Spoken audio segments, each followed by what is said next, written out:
Welcome to Current Affairs. We at Current Affairs will get you all important events from national, international and sports, which will be useful for your upcoming competitive exam.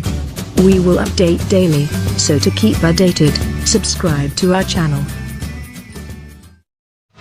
Hello friends, मैं प्रियंका कुमारी अभिजीत जी के जिस classes में आपका बहुत बहुत स्वागत है। हर रोज की तरह आज भी आपके लिए कुछ महत्वपूर्ण करंट अफेयर्स क्विज लाए हैं, जिसका हमारा विषय है पाकिस्तान क्रिकेट बोर्ड और कोरोना वायरस से संबंधित परीक्षाोपयोगी प्रश्नों का संकलन शामिल है। इस विषय से संबंधित आपको महत्वपूर्ण करंट अफेयर यानी टॉप 10 महत्वपूर्ण प्रश्न बताएंगे, जो हमारे कॉम्पिटिटिव एग्जामिनेशन यानी प्रतियोगी परीक्षाओं में इससे संबंधित प्रश्न अवश्य पूछे जाएंगे। तो चलिए टॉप 10 से प्रश्न संख्या 1 देखते हैं। असम के मुख्यमंत्री ने कोरोना वायरस महामारी को कवर कर रहे पत्रकारों को कितने लाख रुपए का जीवन बीमा कराने का घोषणा किया है? ऑप्शन ए है हमारा 50 लाख रुपए, बी है 40 लाख रुपए, सी है 30 लाख रुपए और डी है 20 लाख रुपए। सही उत्तर ऑप्शन ए है हमारा 50 लाख रुपए। जी हाँ, असम के मुख्यमंत्री ने कोरोना वायरस महामारी को कवर कर रहे पत्रकारों को 50 लाख रुपए का जीवन बीमा कराने का घोषणा किया है। तो चलिए प्रश्न संख्या 2 देखते हैं। पाकिस्तान क्रिकेट बोर्ड की अनुशासनात्मक समिति ने भ्रष्टाचार के आरोप में बल्लेबाज उमर अकमल के क्रिकेट के सभी प्रारूपों में खेलने पर कितने साल का प्रतिबंध लगा दिया है? ऑप्शन ए हमारा ए है 5 साल, बी है 3 साल, सी है 1 साल, डी है 4 साल। सही उत्तर ऑप्शन बी है 3 साल। जी हाँ, पाकिस्तान क्रिकेट बोर्ड ने मैच फिक्सिंग की शिकायत न करने के आरोप में पूर्व विकेट कीपर बल्लेबाज उमर अकमल पर 3 साल का बैन लगा दिया है। अकमल पर आरोप था कि सट्टेबाजों में मैच फिक्सिंग के लिए उनसे संपर्क किया, लेकिन उन्होंने इसकी जानकारी बोर्ड को नहीं दी। अकमल ने पिछला अंतर्राष्ट्रीय मैच अक्टूबर 2019 में खेला था।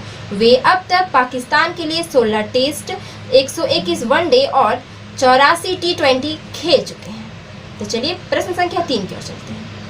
हाल ही में किस देश के मानवाधिकार आयोग ने बताया कि नाबालिग रहते हुए अपराध करने वालों को अब मौत की सजा नहीं दी जाएगी?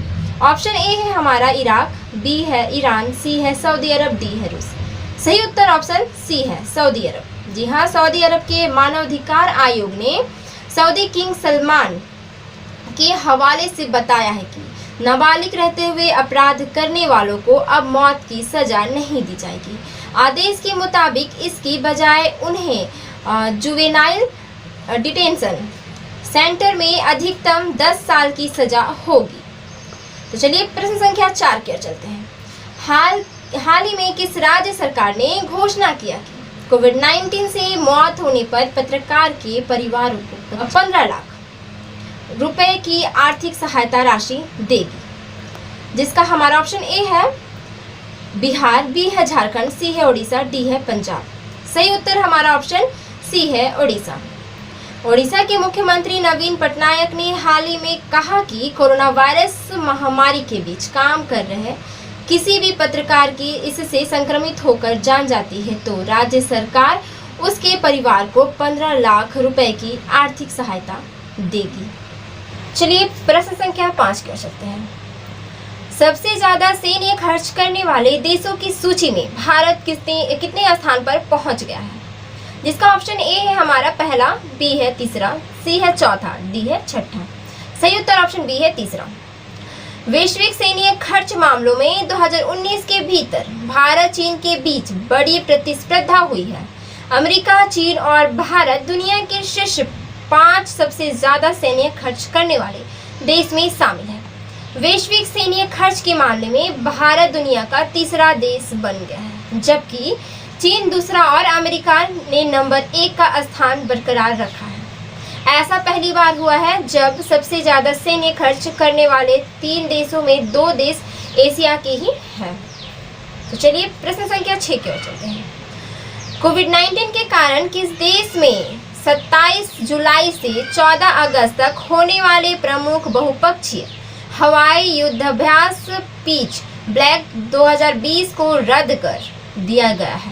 हमारा ऑप्शन ए है ऑस्ट्रेलिया, बी है नेपाल, सी है चीन, डी है रूस।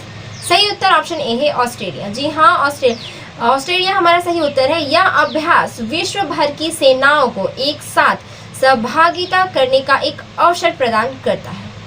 इससे पहले भारतीय वायुसेना ने पीच ब्लैक 2018 में पहली बार भाग लिया था।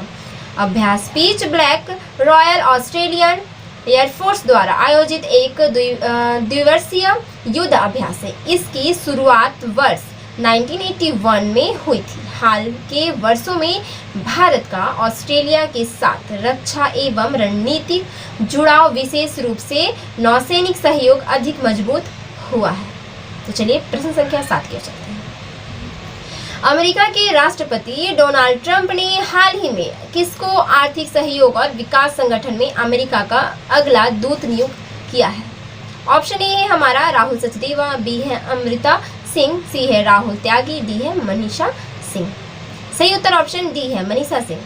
जी हाँ, मनीषा सिंह वरिष्ठ भारतीय अमेरिकी राजनयिका है। मनीषा अभी विदेश विभाग में सहायक मंत्री हैं। वह अभी आर्थिक और व्यापारिक मामले देखती हैं। आर्थिक सहयोग और विकास संगठन का मुख्यालय फ्रांस के पेरिस में है। इसमें 36 देश शामिल हैं। आर्थिक सहयोग और विकास संगठन आर्थिक प्रगति और विश्व व्यापार को आगे बढ़ाने के लिए काम करता है। मनीषा सिंह ने वाशिंगटन के अमेरिकन विश्वविद्यालय से अंतर्राष्ट्रीय विधि में पोस्ट ग्रेजुएट की डिग्री ली है। तो चलिए प्रश्न संख्या 8 की ओर चलते हैं। इंडिया रेटिंग्स एंड रिसर्च ने अपने 2020 से 21 के आर्थिक विकास के अनुमान को 3.6% से घटाकर कितनी फीसदी कर दी है? ऑप्शन ए हमारा ए 2.9%, बी है 1.9%, सी है 0.9%, डी है 1.2%। सही उत्तर ऑप्शन बी है 1.9%। इंडिया रेटिंग्स एंड रिसर्च ने वित्त वर्ष 2020 से 21 के यानी जीडीपी दर के अनुमान को भी 1.9% तक घटा दिया है, जो घटकर पिछले 29 यानी 29 वर्षों में सबसे कम वृद्धि होगी। रेटिंग एजेंसी ने कहा कि यह अनुमान इस मान्यता पर आधारित है कि आंशिक लॉकडाउन मई मध्य तक जारी रहेगा। तो चलिए प्रश्न संख्या 9 के चलते हैं। हाल ही में किस देश ने बांग्लादेश को कोरोना वायरस महामारी से निपटने में मदद करते हेतु मलेरिया हेतु 1 लाख गोलियां और 5000 सर्जिकल दस्ताने दिए हैं? उत्तर हमारा जो ऑप्शन है इसका ए है पाकिस्तान, बी है नेपाल, सी है भारत, डी है अमेरिका। सही उत्तर हमारा ऑप्शन सी है भारत। जी हाँ, भारत की उच्चायुक्त रीवा गांगुली दास ने बांग्लादेश को मेडिकल सहायता की दूसरी खेप भेजे जाने के मौके पर भारत बांग्लादेश संबंधों के महत्व को रेखांकित करने के लिए नोबेल पुरस्कार से सम्मानित कवि रविंद्रनाथ टैगोर जी का जिक्र किया।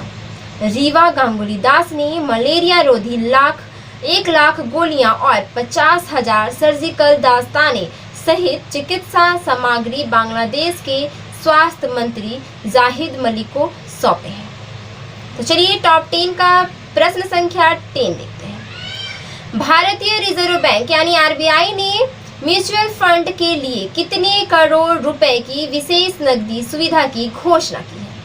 ऑप्शन ए हमारा ए 40,000 करोड़ रुपए, बी है 30,000 करोड़ रुपए, सी है 20,000 करोड़ रुपए और डी है हमारा 50,000 करोड़ रुपए। सही उत्तर हमारा जो है वो है ऑप्शन डी है हमारा 50,000 करोड़ रुपए। आरबीआई ने म्यूचुअल फंड के लिए 50,000 करोड़ रुपए की विशेष नकदी सुविधा की घोषणा की है। आरबीआई ने कहा कि वह कोविड-19 के आर्थिक प्रभाव को कम करने के लिए जो भी जरूरी कदम होंगे उसे उठाएगा। इससे पहले जुलाई 2013 में रिजर्व बैंक ने म्यूचुअल फंड कंपनियों को लगभग इसी तरह की नकदी सहायता उपलब्ध कराई थी। तो आज का हमारा महत्वपूर्ण टॉप 10 प्रश्न यहीं समाप्त होता है। उम्मीद है कि आपको हमारा यह महत्वपूर्ण टॉप 10 प्रश्न पसंद आया होगा। बने रहिए हमारे चैनल पर और आपसे निवेदन है कि आप हमारे चैनल को लाइक, सब्सक्राइब, कमेंट और शेयर जरूर करें। तब तक के लिए नमस्कार।